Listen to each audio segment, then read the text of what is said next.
is not within the Conservative Party members of Parliament. It now goes to the Conservative Party card holder or the voters of the Conservative Party, and that's where the challenge is.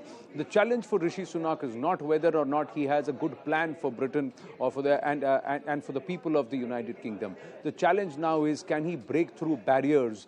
Can he actually break through the glass ceiling where the people of the Conservative Party or the voters of the Conservative Party, about anywhere between 160,000 to 180,000, will be able to look beyond ethnicity?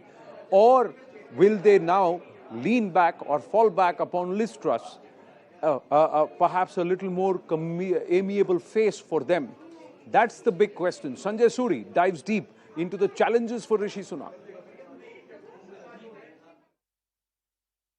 Rishi Sunak is, of course, looking not just to replace Boris Johnson, but Boris Johnson's great hero, Winston Churchill, who thought Indians are people who need to be ruled over, to be abused, to be starved even, and in millions. And he did all of that. He thought Indians are people not capable of governing themselves.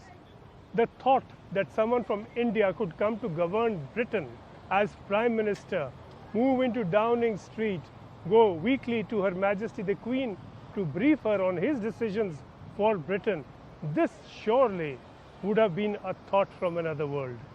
Already, Rishi Sunak has done so much to change those old assumptions and to bash through the glass ceiling, to show Britain new possibilities for itself and to show the world new possibilities for Britain. And right across from Winston Churchill standing on Westminster Square, there is Gandhi right behind here. And surely it's tempting to try and guess for ourselves what Gandhi might have thought. Certainly he would have been pleased, but perhaps not in a triumphalistic way of the narrow nationalistic kind. He would have been pleased that barriers have been broken, that barriers he struggled so hard to confront and to tear down have come down now in ways that no one in India then could have foreseen, and certainly no one in Britain. And so who moves into 10 Downing Street once Boris Johnson moves out? Rishi Sunak has been living down that street in number 11 as Chancellor of the Exchequer earlier. But the odds are against him moving in next door. Not a lot of British people sound exactly enthusiastic about that prospect. I like Rishi Sunak. I'm not sure about his handling of the economy in the last few years, but would he get my vote if I was a Conservative voter? I don't know. He's very tainted by being close to Boris Johnson for me. So, but is he the best out of the three? Difficult to say for me, really. He's probably the most qualified.